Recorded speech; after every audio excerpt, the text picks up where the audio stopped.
Hoy en La Salud en tus manos, aquí en Popular Televisión y en el grupo Cadena Media, vamos a hablar de la diabetes.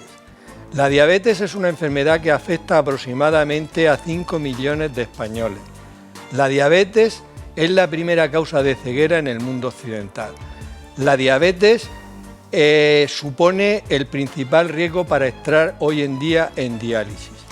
Las personas con diabetes tienen 3 veces más riesgo de tener un infarto o un ictus. Si yo estoy en mi casa y oigo al presentador de un programa de salud que dice lo que yo acabo de decir, automáticamente apago la televisión o cambio de canal. Pero yo os voy a pedir que sigáis viéndonos, porque nosotros vamos a hablar aquí de cómo prevenir la diabetes, de los nuevos tratamientos que hay, las nuevas insulinas, de la importancia de la educación diabetológica para el control de la diabetes, de cómo evitar esas complicaciones que yo he dicho antes, del importante papel que desarrollan las asociaciones de diabéticos y de la importancia de la enfermería en la educación diabetológica. Para todo ello tenemos aquí en el plató a un grupo de invitados con una reconocida solvencia en este tema. El doctor Pepe Avellán es médico de atención primaria y responsable de la Cátedra de Riesgo Cardiovascular de la Universidad Católica San Antonio. Pepe, muchas gracias por venir. Gracias a ti por invitarme. María Dolores González es enfermera, educadora de diabetes en La Risaca, en nuestro hospital que trabajamos ya muchísimos años. Bienvenida y muchas gracias. Muchas gracias. Mercedes Pascual es endocrina en otro hospital importante, el Morales Meseguer, y además es la responsable de endocrinología en la Universidad Católica San Antonio de Murcia. Gracias, Juan. Y muchas gracias por venir. Silvia Serrano es presidenta de la Federación de Asociaciones de Diabéticos a nivel regional y una luchadora incansable por todas las personas con diabetes. Muchas gracias, Silvia, por venir. Y persona con diabetes también. Y persona con diabetes también. Gracias que no os gusta que se diga diabéticos, ¿no? Persona con diabetes. O persona con Somos diabetes, personas. ¿no? Lo he dicho bien. Muy bien, muy bien. Bueno, pues vamos a empezar, Mercedes. Tenemos que empezar, lógicamente, por el principio. Explícanos qué es la diabetes, qué tipos hay y si se hereda o no se hereda. Eso para empezar. Con mucho gusto, voy a intentar. Bueno, la diabetes engloba un conjunto de enfermedades que se caracterizan por un aumento de la glucosa, del azúcar en la sangre. Hay muchos tipos de diabetes, es una enfermedad, como ha dicho Juan, muy prevalente en España. Hay muchos tipos de diabetes, pero fundamentalmente los más frecuentes son la diabetes tipo 1 y tipo 2. La 1 afecta más o menos al 5 o 10% de los pacientes y la tipo 2 al 90%, es la más frecuente. Se producen por mecanismos diferentes, pero todo ello al final es por un problema o bien en la secreción o bien en la acción de la insulina. Y bueno, pues decir que la tipo 1 afecta más a gente joven, necesitan para el tratamiento insulina siempre, el tipo 2 en personas más mayores y no siempre necesitan insulina, pueden ir con otro tipo de medicación oral. Y si se hereda o no, pues no se hereda. Lo que se hereda es la predisposición a tener la diabetes, tanto en la 1 como en la 2. Pero hacen falta unos factores externos que hacen sobre esos factores predisponentes a que se desarrolle la diabetes. Son diferentes en la tipo 1 y en la tipo 2.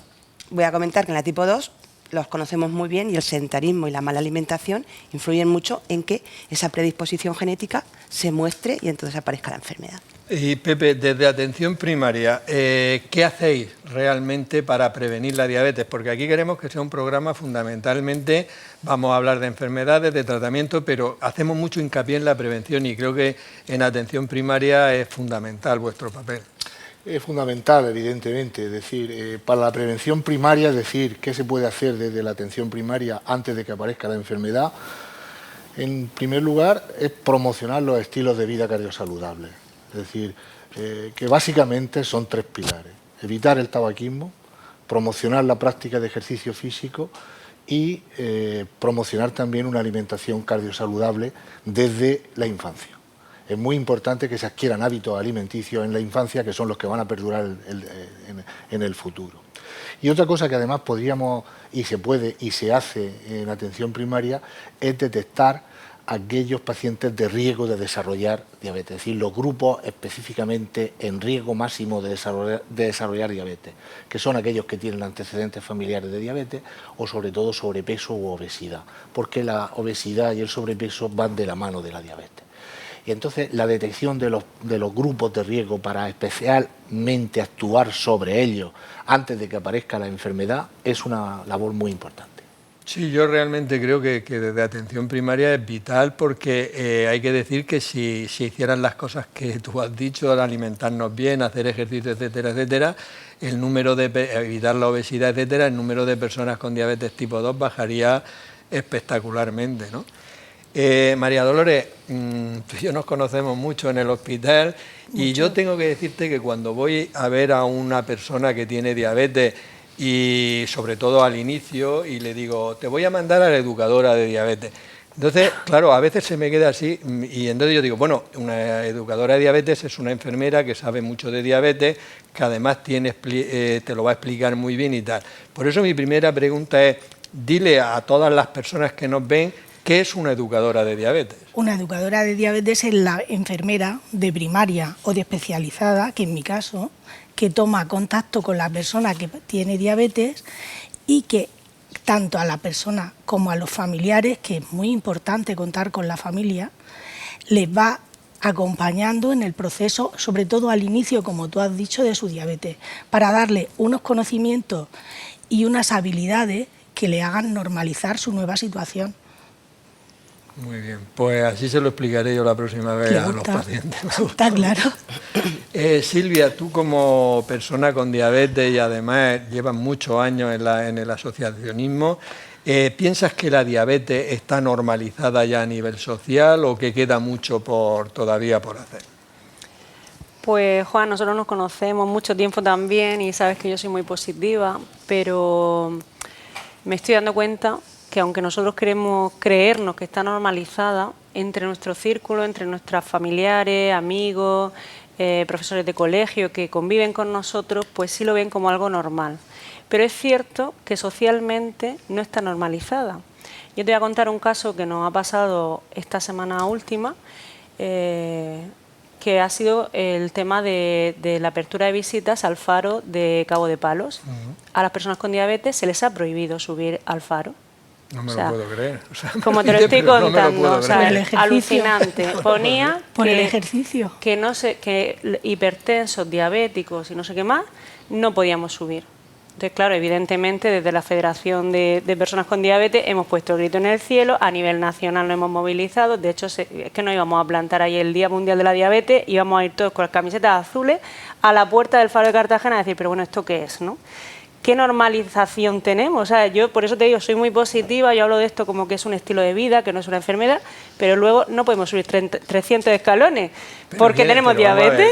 Yo creo que esto no es un programa político, pero creo que debería dimitir absolutamente la persona que ha dicho eso, porque bueno, vamos, se habló de pedir eso también, pero bueno, lo hemos arreglado, lo hemos solucionado, nos hemos puesto en contacto con ellos, en fin, de un día a otro se ha solucionado, hay que decirlo, que se ha quitado esa... Bueno, rectificar es de sabio. Exactamente, es quitar esa discriminación, porque no deja de serlo. O sea, tú imagínate cómo te sientes al ver que tú no puedes subir, cuando tenemos además en nuestra asociación y en todas las asociaciones de España, tenemos deportistas de élite que conviven con la diabetes, que tienen diabetes, entonces, y no podemos subir 300 escalones o lo que sean para...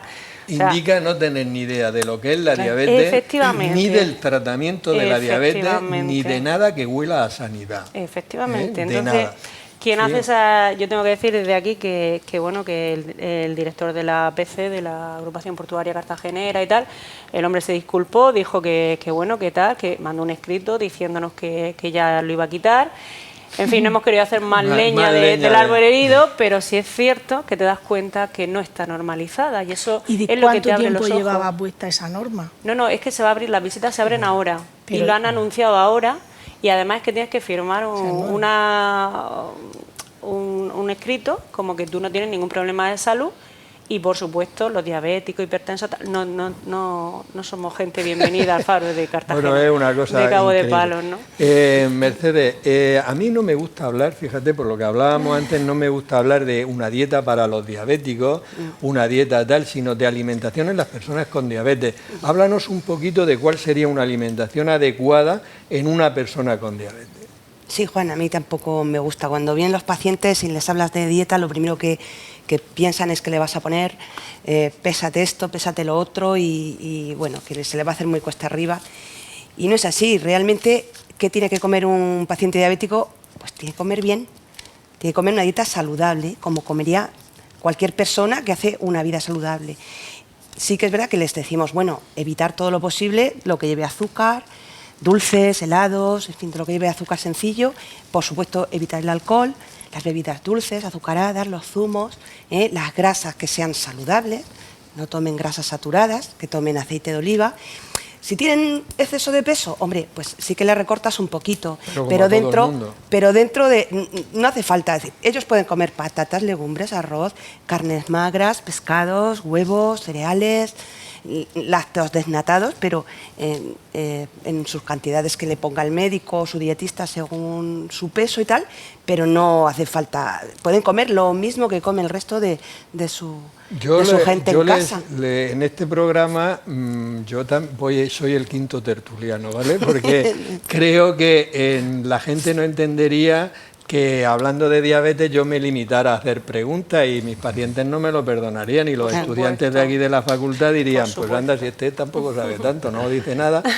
Yo en eso de la alimentación, yo a las personas con diabetes le digo, todo lo que le recomendamos a las personas con diabetes es lo que deberíamos de comer todo. Exactamente. Más sencillo y eso no creo. Una dieta saludable. Vamos a continuar hablando ahora de alimentación. Y muchas personas con diabetes tienen los triglicéridos altos.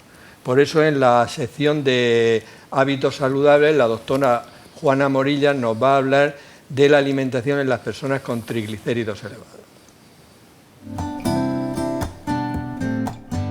Los triglicéridos son grasas, son un tipo de grasas, no un tipo cualquiera, son las grasas mayoritarias, es decir, el 99% de la grasa que consumimos a través de la dieta son triglicéridos.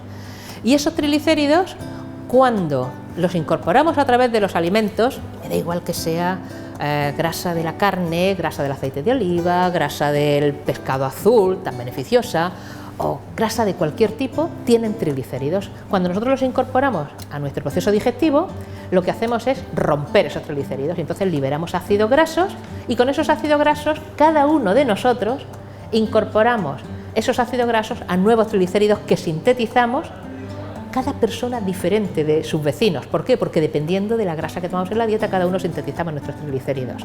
Triglicéridos que podemos hacer con ellos dos cosas en el ser humano.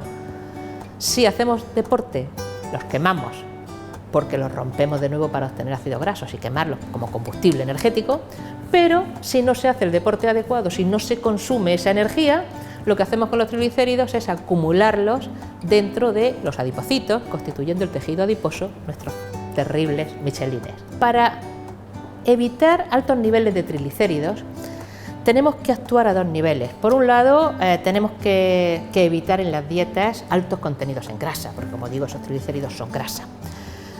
Grasa de todos tipos, es decir, en este caso hay que disminuir el contenido general de grasa, pero sobre todo ante una hipertrigliceridemia lo que vamos a evitar son las grasas saturadas, esas que están en carnes, grasa láctea, pero también a la grasa de la bollería industrial, la grasa de los patés. Una persona con hipertrigliceridemia tendremos que evitar en la dieta alto consumo de azúcares. Alto consumo de azúcares que no solo es el azúcar de mesa, que es el azúcar que va incluido en la composición de los alimentos, que es el azúcar que va incluido, por ejemplo, en los refrescos, en los zumos envasados, nada que ver con los zumos naturales, que soy totalmente defensora, mucho más de la fruta entera, pero también de los zumos naturales. El producto bajo en grasa por excelencia en nuestra alimentación es fruta, verdura y hortaliza, pero también la legumbre es una buena opción, porque son productos ricos en proteínas de origen vegetal que no aportan apenas grasa, y en esos guisos de toda la vida, de esos estofados, lentejas, ese cocido de toda la vida con legumbres y un buen postre acompañado de fruta, sería maravilloso para hacer una dieta con altos niveles de triglicéridos para bajar esos niveles de triglicéridos. Muy bien nos ha explicado la doctora Juana Morilla. Vemos que no hay una alimentación específica para cada enfermedad, sino realmente hay una alimentación adecuada que nos va a valer en la inmensa mayoría de las enfermedades. Luego habrá alguna que tenga una cosa específica. No voy a insistir en el faro de Cabo de Palos, pero yo tengo una pregunta que es muy importante, que se la voy a hacer al doctor Avellán. Pepe, ¿qué importancia tiene el ejercicio en el control de la diabetes? Tanta importancia que si se les prohíbe subir al al faro de Cabo de Palos, lo empeoran. Es decir, fundamentalmente para el control de la diabetes siempre se ha dicho que está por una parte el control de la alimentación, otro pilar es el control de la promoción de ejercicio físico, el tercer punto sería el tratamiento concomitante farmacológico que deben de llevar y por último la educación diabetológica. Yo creo que ahí es donde todos nos movemos. El ejercicio físico es fundamental, porque el ejercicio físico produce una serie de cambios en nuestro organismo que mejora la sensibilidad a la acción periférica de la insulina. Es decir, generalmente la diabetes es un estado de resistencia a la acción periférica de la insulina. El ejercicio la mejora. El ejercicio regular, el ejercicio continuado, el ejercicio progresivo, en manos de gente que lo pueda llevar. Yo creo que quiero levantar aquí una lanza en favor del ejercicio para saber que el ejercicio es como un fármaco. El ejercicio tiene sus indicaciones, tiene sus contraindicaciones, tiene su dosificación y tiene su periodización. Es decir, frecuencia, intensidad, tipo de ejercicio es muy importante. Hasta el punto que se han hecho estudios controlados y se ha visto que los diabéticos que hacen ejercicio físico obtienen un beneficio similar a cuando se toman una metformina. Un fármaco que utilizamos en el tratamiento de la diabetes tipo 2. En la diabetes tipo 2. Por tanto, es muy importante. Es muy importante, sobre todo los ejercicios aeróbicos, ejercicios de fuerza, introducirlos cuando ya están, digamos, familiarizados con el ejercicio aeróbico y deberían de hacer por lo menos 150 minutos diarios de ejercicio físico. Si no tienen capacidad para hacerla de un tirón, se puede repartir en varias sesiones, que lo bueno que tiene el ejercicio es que todo suma. Sí, eso que acaba de decir Pepe, yo lo considero importantísimo, porque la gente, te encuentra en la consulta multitud de personas que te dicen que es que si no andan una hora seguida eso no vale para nada, como todo lo que comes suma calorías, todos los pasos que das suma. Incluso hay una cosa del ejercicio que hace mucha gente mal, que es que a lo mejor andan una hora, hora y media seguidas y luego el resto del día están sentados en un sillón, en un sofá o en una mesa de trabajo. Es mucho mejor distribuir todo eso. Perdonad que hable, pero si no... María Dolores, Dígame. ¿qué es exactamente la educación diabetológica y para qué sirve? La educación diabetológica sirve para normalizar la vida de los diabéticos. La educación diabetológica se da tanto a las personas que tienen diabetes como a la familia, si son niños sobre todo. Mediante determinados pasos vamos dándole las habilidades que necesitan. Al inicio, cuando están ingresados, se le dan unas habilidades mínimas, como hacerse un control de glucemia, si necesitan insulina, cómo ponérsela, las zonas donde se tienen que pinchar, qué es lo que tienen que hacer. Al alta, en las unidades de diabetes o en primaria, la enfermera sigue dando educación diabetológica. ¿Cuánta? Pues hasta que el enfermo es que eso es algo interactivo y además de forma progresiva. A veces a mí me ha pasado en consulta que me han llegado con determinados sensores o determinados aparatos que yo he tenido que ponerme al día para ser capaz de saber lo que me estaban pidiendo. O sea que para la educadora es un reto y para el paciente también. Aprendemos todo y día a día. Acaba de decir una cosa para mí muy importante. Yo casi todo lo que he aprendido de la diabetes me lo han enseñado las personas con diabetes. Las preguntas que me hacían, que tenía que ir a los libros y tal igual, pero nos han hecho aprender mucho. Tienes que ir aprendiendo. Y Silvia, independientemente del caso que hemos comentado, que es una cosa puntual, por suerte, en otros aspectos de la vida de las personas con diabetes, ¿tú crees que están discriminadas en algo más? Pues tú di lo que piensas, siento decir, no, digo lo que vivo, no lo que pienso. O sea, si digo lo que pienso, a lo mejor me echáis. Pero ciertamente seguimos a nivel social. Yo he venido hoy aquí un poco a hablar del aspecto social de la diabetes. Y es verdad que para nosotros, los que estamos aquí conocedores del tema, es algo tan natural y tan normal, y como digo, en nuestro entorno es tan normal y tan asimilado que parece increíble, pero yo no sé si sabéis que nosotros sufrimos mucha discriminación laboral. Nosotros no nos podemos presentar a oposiciones públicas donde vayas a desempeñar una labor como bombero, como policía, como taquillero de metro, o sea, te quiero decir, hay profesiones que tú sí puedes ser cirujano de alta precisión, pero sin embargo no puedes ser policía local, tenemos deportistas de élite, como os digo, en la asociación, que corren unos maratones impresionantes y están absolutamente frustrados por no poder ser policía. ¿Por qué no puedo ser yo policía local? ¿Por qué no puedo presentarme a Policía Nacional o a Guardia Civil o a... Entonces, ni azafata de vuelo, ni controlador aéreo, ni piloto de avión, ni puedo conducir un autobús, o sea, sí, hay discriminación, siento decirlo, pero esto sería una cuestión de ver la persona, no la enfermedad.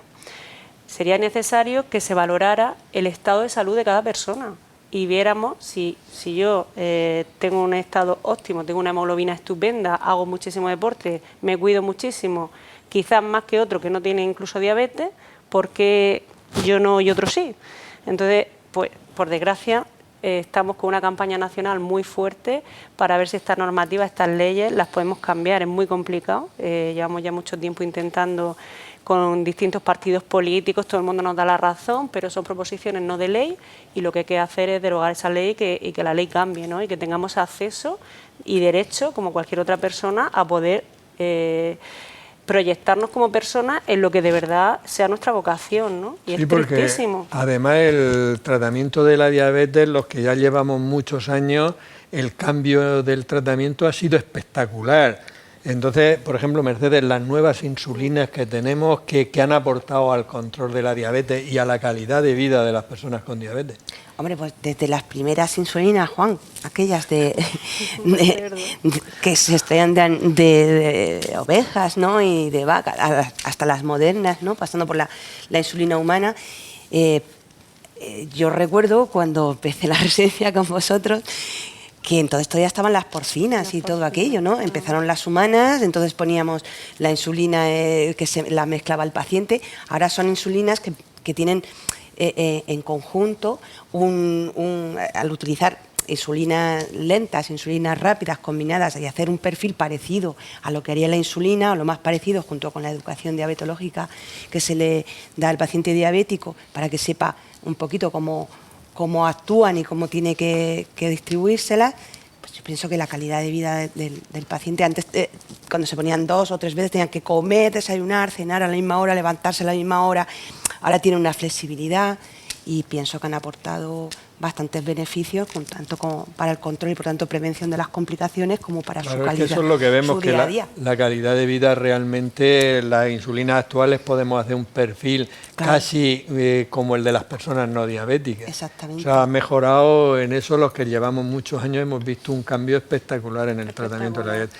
Y Pepe, no solo han sido las insulinas, porque cuando nosotros empezamos fármacos para el tratamiento de la diabetes tipo 2, había 2, sulfonilurea y biguanida, sí. No había más. Las sulfonilureas que sacan insulina del páncreas como una bomba que saca agua de un pozo, y las biguanidas, la metformina, que era como el goteo, para que la insulina actúe mejor. ¿Te acuerdas que estaba el silubinretard? El silubinretard, la tolbutamida, que era el Rastinol. El Rastinol, sí. Y luego ha salido ¿cuál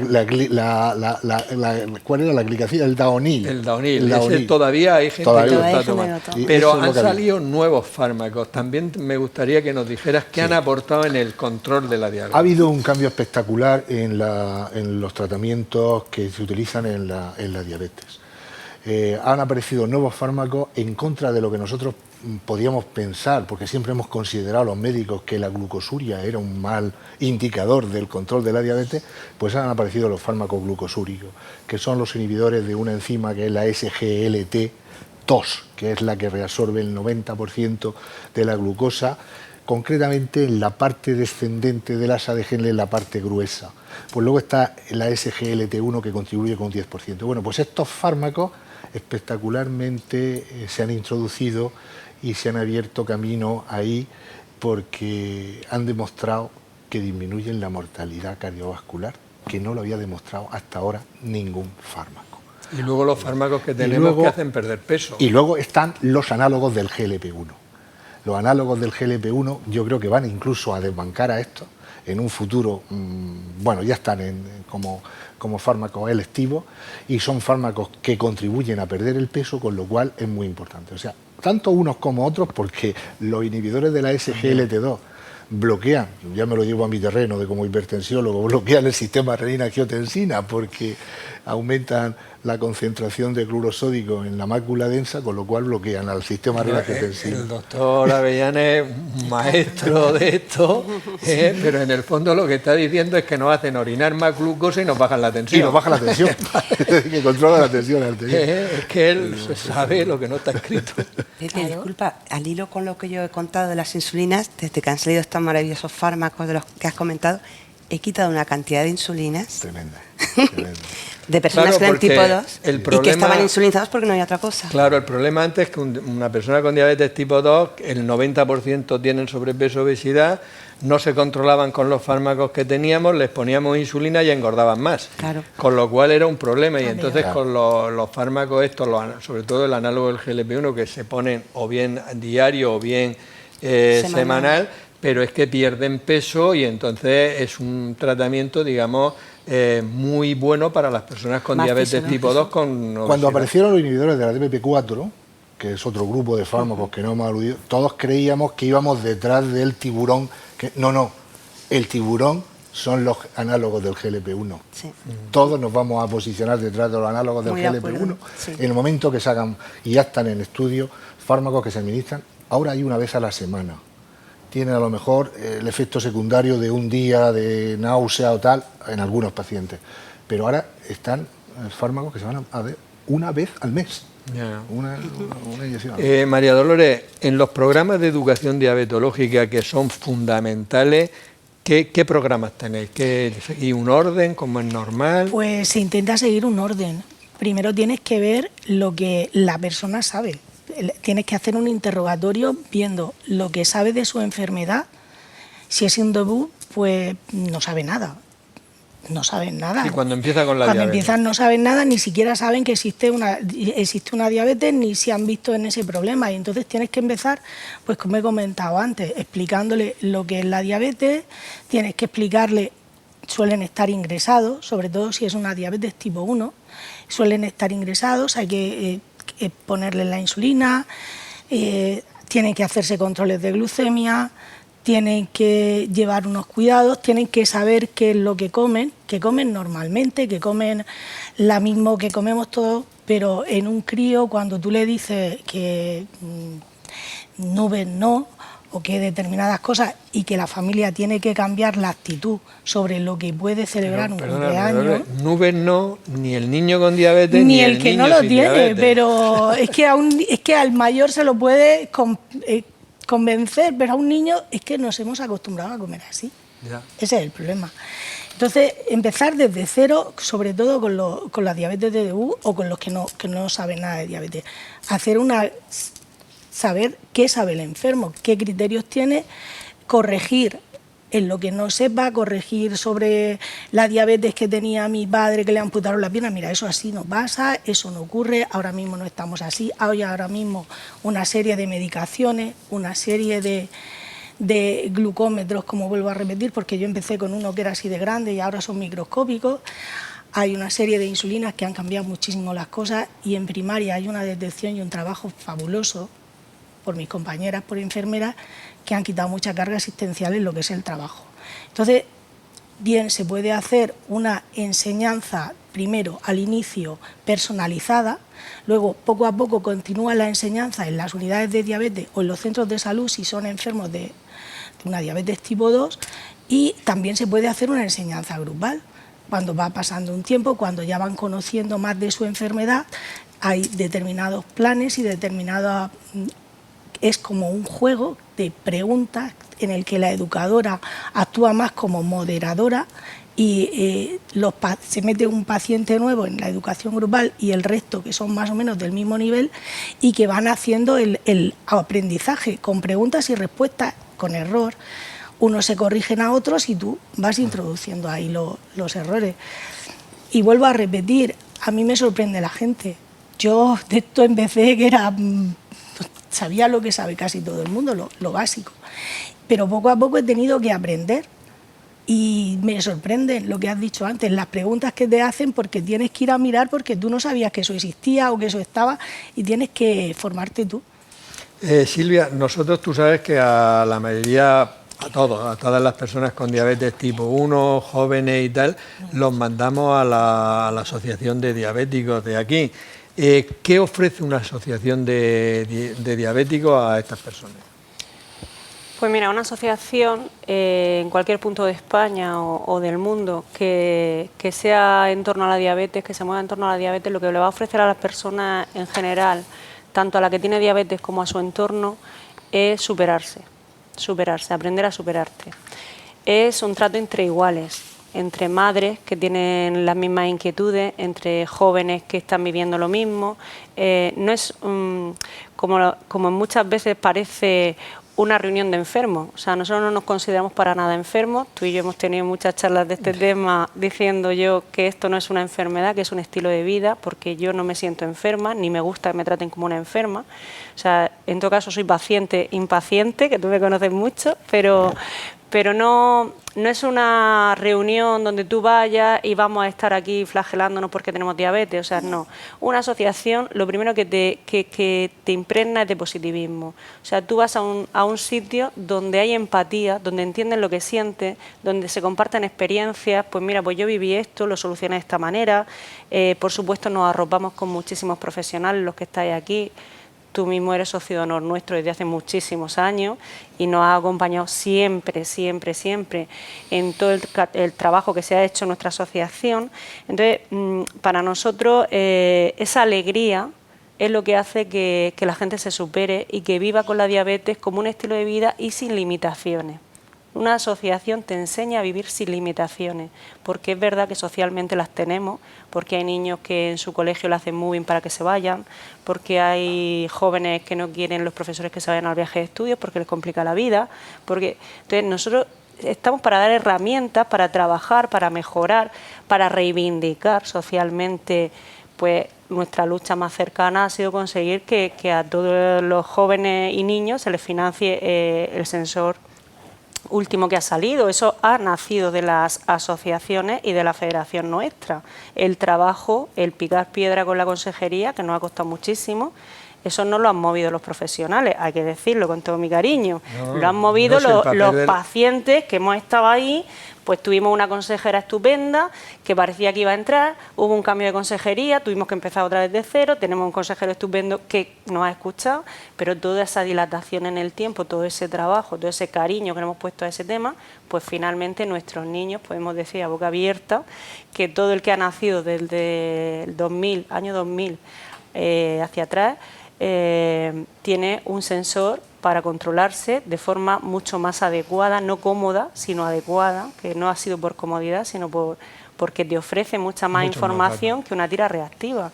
Entonces, para eso están las asociaciones. Y es una pena que la gente esto no lo entienda, porque es verdad que el asociacionismo está, o sea, te asocias para el fútbol, o aquí en España el asociacionismo está pues muy mal visto, ¿no? O sea, yo me lo sé todo. Tú te lo sabes todo de diabetes con todo lo que sabes, Juan. No. Entonces, siempre se aprende, porque siempre tenemos profesionales que vienen, que nos dan charlas, tenemos una escuela de diabetes, tenemos campamentos, tenemos escuela de cocina para cocinar de forma saludable y riquísima. O sea, siempre te va a aportar algo estar en una asociación, ¿no? Aquí en este programa, Silvia, tenemos una sección que son palabras de médicos. Por supuesto, ya me callo yo. Juan Carlos Ferre, nuestro profesor de griego y latín, nos va a decir el origen de la palabra diabetes. Muy buenas, hablemos de la diabetes. La enfermedad en sí no, la palabra, ¿de dónde viene esa palabra? Está compuesta por tres. Dia, el principio, que es una preposición que significa a través de. El centro viene del verbo vaino, ir, y el sufijo tes, que es agente, es decir, que va el líquido de un sitio a otro. Los griegos utilizaban esta palabra, diabetes, para cualquier instrumento que pasaba el agua de un sitio a otro, como si fuera un sifón. ¿Por qué? Porque es una de las características de esta enfermedad, que todo lo que se bebe pues se expulsa por la orina rápidamente. Más cosas que podemos decir de diabetes, sus apellidos. Es muy curioso lo de los apellidos, y no tiene 8 apellidos, como la película, pero tiene unos cuantos, y además muy curioso. Uno de ellos se llama mellitus, diabetes mellitus, que además viene del latín, que significa miel, meloso, dulce como la miel. ¿Y cómo lo sabía? Porque a un médico se le ocurrió comprobar esa orina y resulta que estaba tremendamente azucarada, tremendamente, iba a decir deliciosa, pero no, tremendamente dulce al sabor. También está el otro apellido, que es diabetes insípida, pues que no sabe nada, habrá que echarle un poco de sacarina o algo, porque esa diabetes se llama de esa manera por lo contrario a la de mellitus. Palabras de médicos. Bueno, ya sabemos bastante más sobre el origen de la palabra diabetes. Mercedes, tú sabes que las personas con diabetes pueden tener lo que nosotros llamamos complicaciones agudas, que son específicas de las personas con diabetes, que bien es verdad que la persona que tiene una buena educación diabetológica es muy raro que las presente, o por lo menos poco frecuente. ¿Cuáles son esas complicaciones agudas? Efectivamente, Juan, pues 2. Fundamentalmente tenemos la bajada de la glucemia, de la glucosa en la sangre, que es la hipoglucemia, y la subida. La hipoglucemia, pues normalmente se puede producir sobre todo con problemas con la administración del tratamiento de la diabetes, como la insulina, pues, exceso de insulina, o toma por error de una sobredosis de fármacos orales que bajen el azúcar. O también una mala alimentación, o bueno, más bien una mala alimentación, obviar tomas a lo largo del día, dejarse de comer, o hacer un ejercicio físico que no estaba previsto, pues más intenso de lo habitual. Y el alcohol, el consumo de alcohol también puede predisponer.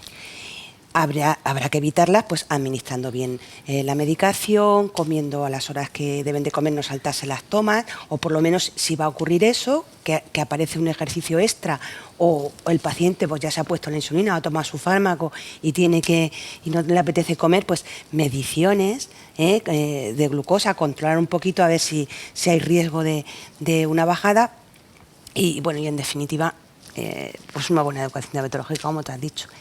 Y la otra complicación aguda es una elevación muy exagerada de glucosa en sangre, una situación hiperosmolar que llamamos en las personas con diabetes tipo 2, y una situación de cetoacidosis en la tipo 1. Son parecidas en el sentido de que la glucosa está muy elevada, se acompaña de deshidratación, y es un problema grave si no se trata, acaba en coma. Bueno, y en el caso de las personas con diabetes tipo 1, pues además se puede asociar una acidosis con acetona que complica más el cuadro, o que complica el cuadro. Y ocurre pues en situaciones un poco contrarias a las que ocurre con la hipoglucemia, pues pacientes que omiten alguna dosis de insulina o no se toman la medicación oral, personas que hacen una transgresión dietética y comen pues a lo mejor alimentos muy ricos en hidratos de carbono, sobre todo sencillos, personas que hacen habitualmente ejercicio y dejan de hacerlo, pero también tenemos que tener en cuenta que ciertas situaciones intercurrentes, como por ejemplo una infección, un traumatismo grave, una enfermedad importante como un infarto de corazón, de miocardio, pues puede desencadenar una situación de estas, y también la toma de determinados medicamentos como los glucocorticoides, que puede subirlo. ¿Y cómo lo evitaremos? Educación diabetológica. Administrar bien, nunca omitir la dosis de insulina de forma injustificada, hacer correctamente la dieta, programar el ejercicio físico de forma habitual, no hacerlo de forma interrumpida, detectar las situaciones que pueden ser intercurrentes, ¿no? Si empiezas con fiebre, con dolor de garganta, pues tienes que tener cuidado de ver a ver qué es lo que va a pasar con tu azúcar, y luego pues ver si estás tomando el médico te informará sobre los fármacos que tomas, si tiene algo que... Y aparte de estas complicaciones agudas, que en la inmensa mayoría de los casos son evitables, de hecho, hace 30, 40 años en la Risaca, por ejemplo, era raro el día que no venía una persona en cetoacidosis diabética, y ahora a lo mejor pasan 3 semanas y no llega nadie. Esto es fruto de la educación diabetológica, de que las personas con diabetes conocen bien ¿cómo lo dices tú, Silvia? Que para no decir enfermedad, estilo de vida, este problema, y saben solucionarlo. Yo cuando veo a una persona con diabetes le suelo decir que el problema más importante de la diabetes a largo plazo es el problema cardiovascular, el problema de los vasos sanguíneos. Entonces tú, Pepe, como responsable de la Cátedra de Riesgo Cardiovascular de la Universidad San Antonio,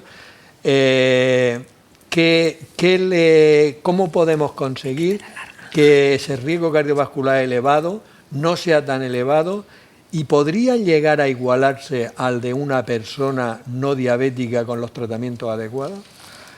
Bueno, vamos a ver. Un diabético ya de por sí se categoriza como riesgo cardiovascular elevado. Esto quiere decir que tiene una probabilidad de desarrollar una complicación cardiovascular 20 veces superior a una persona que no tenga ese riesgo cardiovascular elevado.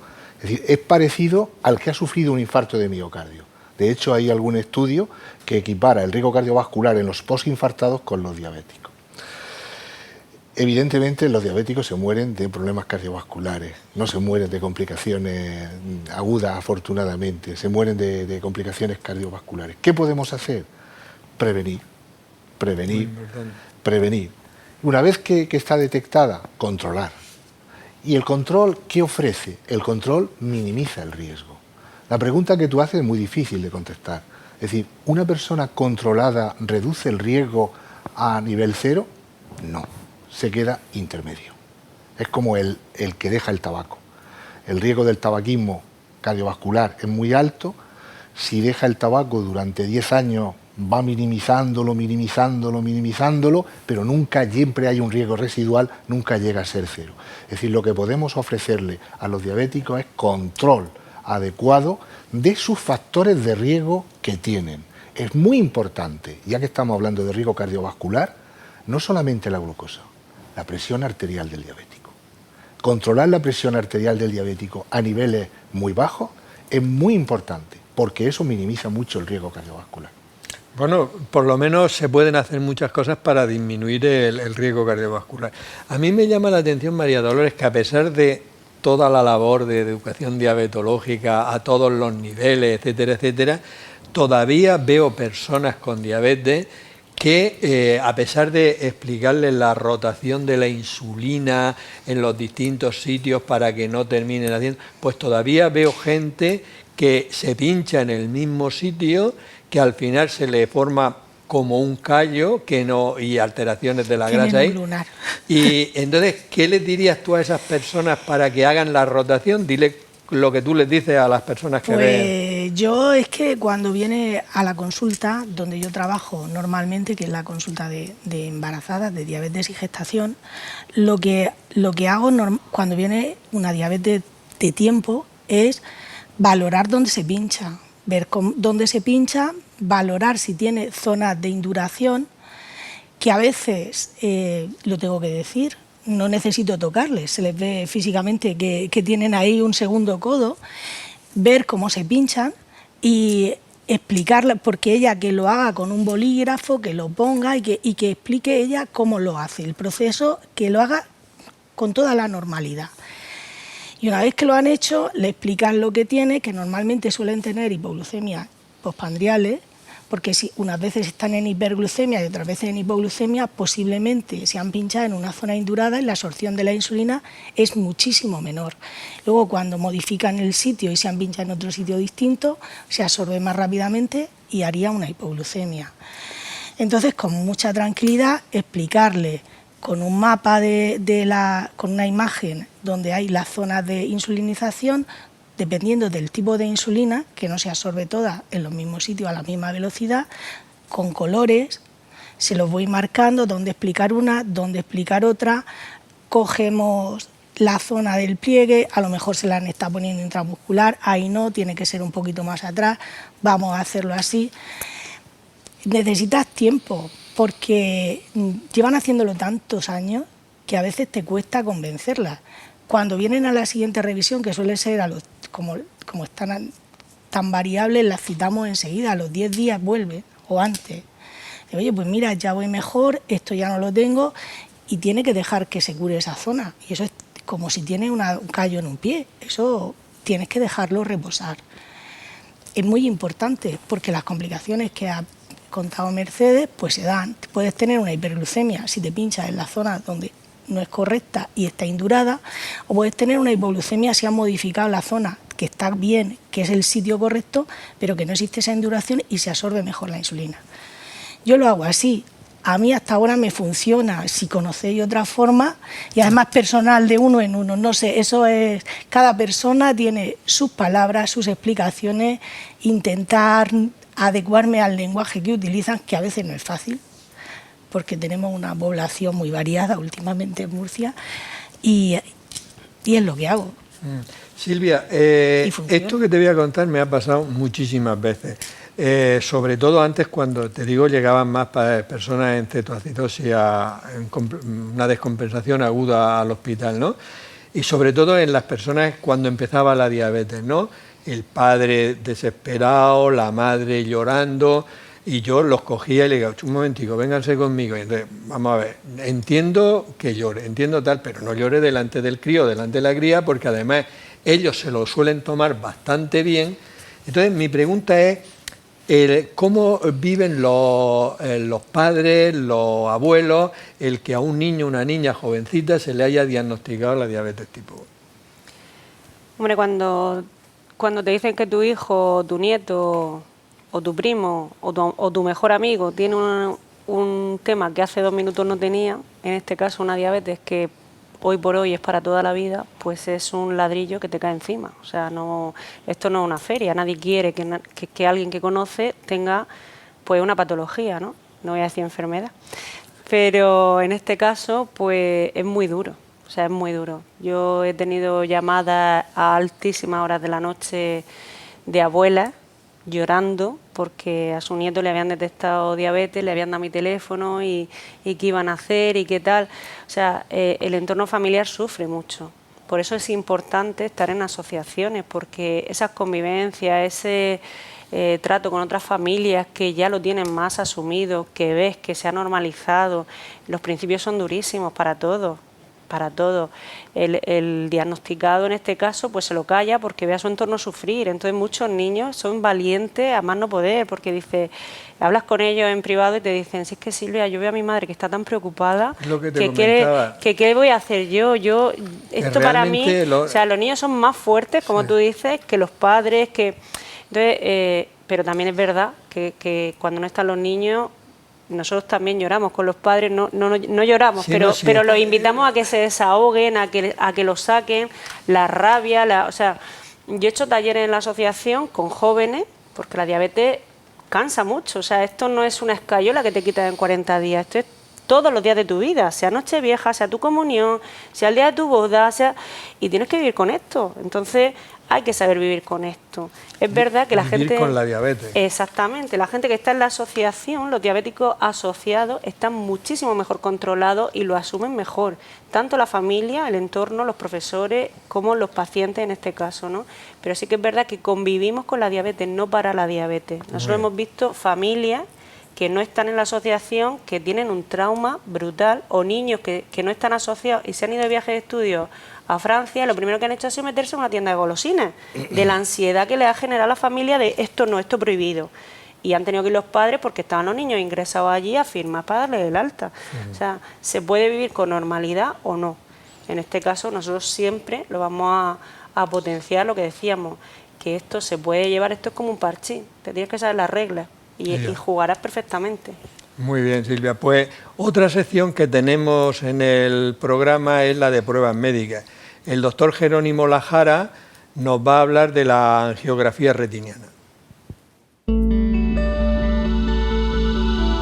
los pacientes diabéticos, debido a su déficit de oxígeno en los tejidos, hay una afectación precoz de la microcirculación, los vasos más pequeños, para entendernos mejor. Desde ese punto de vista, el ojo es una ventana excepcional para conocer cómo está esa circulación, ya que podemos acceder a través de la pupila a ver cómo está la circulación de la retina. Con una prueba que se llama angiografía, que antes lo hacíamos mediante contraste, inyectando fluoresceína a través de las venas, y cuando esa fluoresceína pasa por la retina, mediante una fotografía con unos filtros, podemos ver toda la microcirculación retiniana. Nos servía como diagnóstico precoz de problemas en el diabético. Ahora hay una prueba que se llama angio-OCT. Esta prueba nos permite hacer la angiografía sin tener que inyectar un contraste. El contraste, como todos los contrastes, puede tener sus problemas de alergia, aunque es poco frecuente, pero puede pasar. Y mediante esta prueba, que es con un láser que incide en la retina y que en el rebote se analiza la retina, podemos ver toda la microcirculación retiniana, con lo cual podemos hacer la prueba de forma más precoz y repetirla cuantas veces queramos sin riesgo para el paciente. La prueba es muy sencillita, el paciente se sienta en la máquina, pone la barbilla, se enfoca y dura muy pocos segundos. Es una prueba muy rápida y inocua, como he dicho, y muy fácil de hacer, y luego tiene una cantidad de información tremenda sin que el paciente tenga que estar en la prueba. O sea, la prueba es muy rápida. Las imágenes que se ven al terminar la prueba, pues son diferentes capas de la retina, y también tenemos una prueba dinámica del barrido que se hace en la retina y los vasos de todas las arcadas. Sobre todo se indica esta prueba en pacientes que tienen una diabetes de media larga evolución, pero al ser una prueba inocua, sin complicaciones, pues ahora la indicación se hace en casi todas las consultas de cuando un paciente es diabético a partir de 3, 4, 5 años, pues ya le hacemos la prueba para ver cómo está su microcirculación retiniana y poder hacer un diagnóstico precoz de los problemas que pueden aparecer en la retina, y si aparece en la retina, lo normal es que esa microcirculación pues esté afectada también en otros órganos del cuerpo, como por ejemplo el riñón. La indicación de los diabéticos es hacer un fondo de ojo anual. Cuando hay una alteración de la microcirculación retiniana, pues eso hay que hacerlo anualmente también, la OCT, la angio-OCT, y cuando se detecta alguna mínima anomalía que pueda hacernos pensar que puede haber una alteración de la microcirculación. Pepe, el doctor Jerónimo Lajara nos ha dicho cuándo era aconsejable hacer una angiografía de retina. Otra, digamos, complicación específica de la diabetes es lo que nosotros llamamos nefropatía diabética, es decir, es la afectación del riñón por la diabetes. ¿Cuándo tenemos que diagnosticar que esa persona tiene ese problema para ponerle tratamiento? La nefropatía diabética es la causa más frecuente de enfermedad renal crónica terminal. Un 25-30% de las enfermedades renales crónicas terminales son de diabetes, un porcentaje algo menor de hipertensión y otro porcentaje parecido de hipertensión con diabetes. De modo que rutinariamente en la analítica tenemos que pedir la función renal.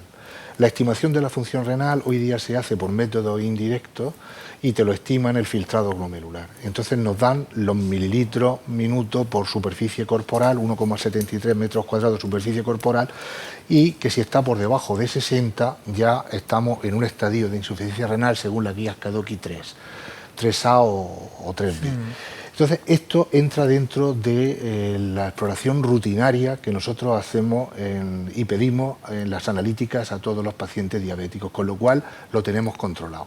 Y otro aspecto importante, que es quizás la primera o segunda, porque la primera es la hiperfiltración, pero la manifestación que podemos ver es la excreción de pequeñas cantidades de albúmina, la microalbuminuria. Entonces, la detección de microalbuminuria en primera orina de la mañana, no hace falta que sea recogida de 24 horas, también es otra prueba que se incorpora en los análisis rutinarios de la diabetes.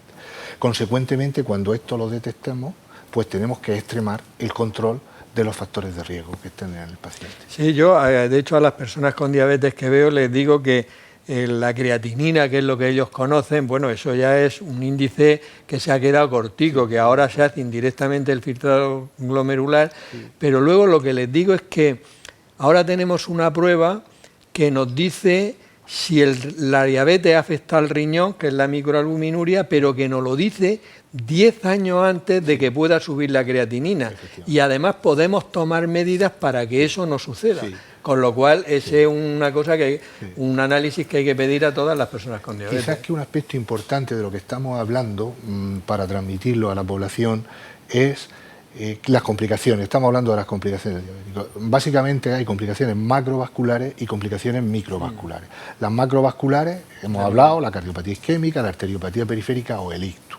Y las microvasculares básicamente son la retinopatía, la nefropatía y la neuropatía periférica. Estas son muy sensibles al control del azúcar, son glucosa dependientes. Complican la vida del paciente. Esto es muy importante porque el buen control de la diabetes hace que no aparezcan o se retrasen mucho. Con buen control de la diabetes retrasa y controla las complicaciones microvasculares. Pero de lo que se mueren son de las macrovasculares. Y el control de la presión arterial es más importante incluso. Como la mayoría. El otro día hicimos un programa de ictus y, por ejemplo, la primera causa de mortalidad en las mujeres es el ictus, que es una enfermedad macrovascular. Mercedes, una cosa que le pasa a no muchas personas con diabetes, pero creo que es importante que en un programa como estos lo divulguemos, es los jóvenes que tienen diabetes y toman bebidas alcohólicas. No debería de tomar, está claro, ningún joven ninguna bebida alcohólica, pero bueno, esto es el deseo, la realidad es que a veces toma. ¿Qué le dirías tú a una persona con diabetes tipo 1, es decir, con diabetes que se pincha insulina todos los días, y su relación con si toma bebidas alcohólicas? Bueno, pues le diría que no debe de hacerlo porque corre peligro de tener, como he comentado antes, una hipoglucemia. El alcohol se metaboliza en el hígado y ahí produce un problema a la hora de obtener glucosa si se necesita, con lo cual ellos que salen, que no suelen beber, de repente toman una cantidad importante de alcohol, encima bailan, corretean para acá, para allá, con lo cual todavía favorecen por exceso de ejercicio físico, ¿no? La hipoglucemia, pues pueden caer en una hipoglucemia incluso con varias horas después de haber ingerido, a las varias horas de haber ingerido el alcohol. Y lo peor es que los síntomas de hipoglucemia se parecen a veces a los de la borrachera que se pueden coger, con lo cual a lo mejor el chico o la chica, ¿no?, se ha quedado pues dormidico y tal, pues eso es porque está un poco mareado y tal, y lo que tiene es una hipoglucemia y está metiéndose en coma hipoglucémico. O sea que recomiendo que por favor pues no tomen alcohol. Pueden beber otras cosas y pasárselo en grande, bailar, pero que no tomen alcohol. Yo estoy contigo de acuerdo, Mercedes, al 100%, como no podría ser de otra manera, pero como sé que algunos lo hacen, yo les digo, no lo hagas. Pero si lo haces, cuando vayas a tu casa, cómete medio bocadillo.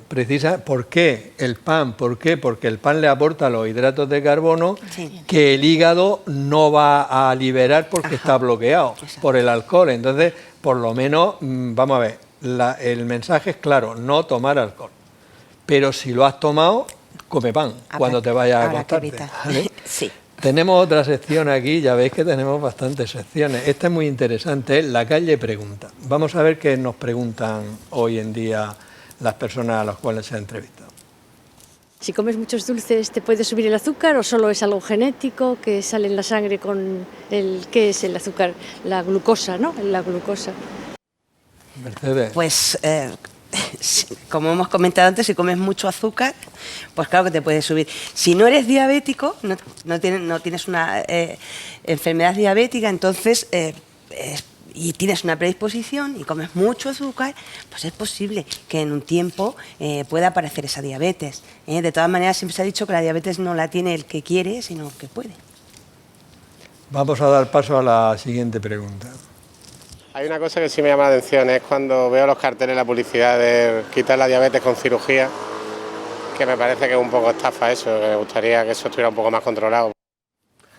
Bueno, ahora resulta que los que controlan y curan la diabetes son los cirujanos, porque realmente la experiencia que hay con la cirugía bariátrica, sobre todo la cirugía bariátrica bastante intensiva en estadios de obesidades muy avanzadas, llegan a controlar también el azúcar y llegan a controlar la diabetes. Esto es la evidencia, es decir, lo que pasa que, claro, hay que seleccionar muy bien qué tipo de pacientes y son subsidiarios de este tipo de tratamiento. Y luego hay que decir que es diabéticos tipo 2, es decir, diabetes, personas con diabetes que tienen obesidad y que tienen la diabetes en gran parte secundario a esa obesidad. Pero como tú has dicho muy bien, Pepe, creo que lo que hay que hacer es individualizar cada caso y en algunos casos realmente va muy bien. Sí, porque hay gente que se cree que ponerse un balón intragástrico, que es una prueba además que no está totalmente, yo creo que es la peor que hay, es una cosa de quita y pon. No. Esto hay que seleccionarlo muy bien, porque cuando condicionas eso, condicionas también toda la psicología de la alimentación, etcétera. Es un tema complejo que requiere, realmente haremos un programa sobre este tema porque lo demanda mucho la población. Y una tercera pregunta. Si se cura o no se cura, o hay que seguir toda la vida con eso. Yo tengo a mi yerno y quisiera saberlo, sí. O sea, querría saberlo. Mercedes, bueno, la diabetes hoy por hoy no tiene cura, pero sí que tenemos, tanto la tipo 1 como la tipo 2, un montón de instrumentos y de profesionales dedicados a ello, asociaciones y un montón de información que nos ayuda a controlarla. Si la llevas muy bien controlada, los riesgos son mucho menores, pero curarla, por desgracia, no la podemos curar todavía. Muy bien, pues la calle ha sido respondida. Hay una cosa, María Dolores, tú además dedicas gran parte de tu tiempo a esto, que es la diabetes gestacional. La diabetes gestacional es cuando una mujer que no es previamente diabética se queda embarazada y a lo largo del embarazo desarrolla una diabetes. Eso es lo que llamamos diabetes gestacional. Pero se ha visto que es muy importante el control de la diabetes en ese periodo. ¿Qué es lo que estáis haciendo dentro de la educación diabética? Nosotros en el control de la diabetes gestacional lo que se hace es que se haga a la paciente controles de glucemia capilar para valorar cómo lleva la diabetes, que siga unas normas de alimentación que son las que estamos hablando todo el tiempo, una alimentación saludable donde no toma azúcares sencillos y que tenga un régimen de comidas que a lo mejor no le vamos a quitar que coma, sino que le vamos a decir que coma 6 veces al día, muchas veces poca cantidad, y que si puede, y el embarazo se lo permite, que es fundamental que salga como mínimo a caminar si no hace otro ejercicio. Si hace otro ejercicio y puede mantenerlo durante el embarazo, pues que siga haciéndolo. Si no, con salir a caminar 1 hora cada día, media hora o como ella pueda, porque a veces es difícil, pues que lo realice. Pero un control de su glucemia, normalizar la comida y asombrosamente lo que les decimos casi siempre es que coman saludable, pero que coman muchas veces poco. A poquito. Muy bien. Silvia, desde el punto de vista del asociacionismo, ¿qué queda por hacer en la diabetes? Cortico. No bueno, nos yo creo que sobre todo tener un mayor conocimiento social. A mí me ha encantado estar esta tarde aquí con vosotros y disfrutar una vez más de María Dolores y de sus conocimientos de educación diabetológica. Creo que nos hacen falta más educadoras en diabetes en la región, con el alto índice de diabéticos que hay. Necesitamos más recursos humanos, no solo educadoras, necesitamos más endocrinos, más profesionales, más médicos de familia que se dediquen a la diabetes y no a todo, y esto también. Y sobre todo también necesitamos planes de actuación que no sean a 4 años. Nosotros no somos pacientes a 4 años y los políticos cuando cambian pues volvemos a partir desde cero y eso es una pena, ¿no? Y sobre todo necesitamos que se investigue porque queremos curarnos. Bueno, y necesitamos curarnos y lo vamos a ver. Y yo me quedo con esa parte positiva de saber que un día nos sentaremos aquí a celebrar que ya no vamos a hablar de diabetes porque hemos conseguido la curación. Entramos en los 5 últimos minutos del programa y me gustaría que también brevemente pues cada uno de vosotros dierais un mensaje final. Pepe. Yo quiero dar un mensaje esperanzador. Yo creo que la diabetes, si tienes diabetes, acude a tu centro de salud, acude a tu médico. Existen protocolos, existen una atención muy profesional en donde te van a indicar y créete lo que te diga, fíate de tu médico de atención primaria que está perfectamente capacitado y está perfectamente entrenado para llevarte y guiarte y si lo necesitara, derivarte a atención especializada o hospitalaria, pero para llevarte en un buen control de la diabetes. María Dolores. Pues yo lo mismo, que no se acaba la vida, lo que ha dicho Silvia, que esto empieza ahora, que tenemos unas tecnologías que nos apoyan y nos dan un futuro, pero que también existen en primaria unas enfermeras que están cualificadas y especializadas, y en las unidades de diabetes existe una información que pueden conseguir de primera mano y de forma inmediata y fiable. Y eso es fundamental. Silvia. Más recursos tecnológicos, de investigación y sobre todo humanos para ayudarnos a mejorar y a convivir de la mejor manera posible con la diabetes. ¿Y Mercedes? Bueno, pues me sumo a lo mismo que hablan mis compañeros de mesa sobre que la diabetes se puede llevar bien, como bien he dicho antes, no se cura, pero se puede llevar tan bien controlada como si estuviera curada. Pero bueno, con constancia, con un poquito de esfuerzo, un poco de constancia y es fácil. Y pensar que las investigaciones están acelerándose de una manera tremenda desde unos años hacia acá. Ya digo, cuando no hace tantos años yo era residente, todavía ni siquiera existía la insulina humana. Y ya vamos por los trasplantes de islotes pancreáticos, los implantes de células madre, la terapia génica en un futuro, quizá la tecnología antes con el páncreas artificial, pero estoy segura que lo vamos a ver, espero verlo, si no la curación, por lo menos la autonomía del paciente hacia esta patología. Bueno, yo creo que ha quedado un programa muy interesante, creo que de verdad ha sido muy útil para la población. Os quiero dar a todos las gracias por haber venido, y la diabetes es mucho más, da para muchos más programas que seguro que en un futuro haremos. Por tanto, solo despedirme hasta la próxima semana. La próxima semana hablaremos del EPOC, enfermedad pulmonar obstructiva crónica, que no sé por qué le han puesto ese nombre, porque el 70% de los pacientes que tienen esta enfermedad no saben que existe con ese nombre, pero intentaremos pues que las personas que nos vean la conozcan mucho mejor. Y para terminar, el lema del programa: vive y deja vivir.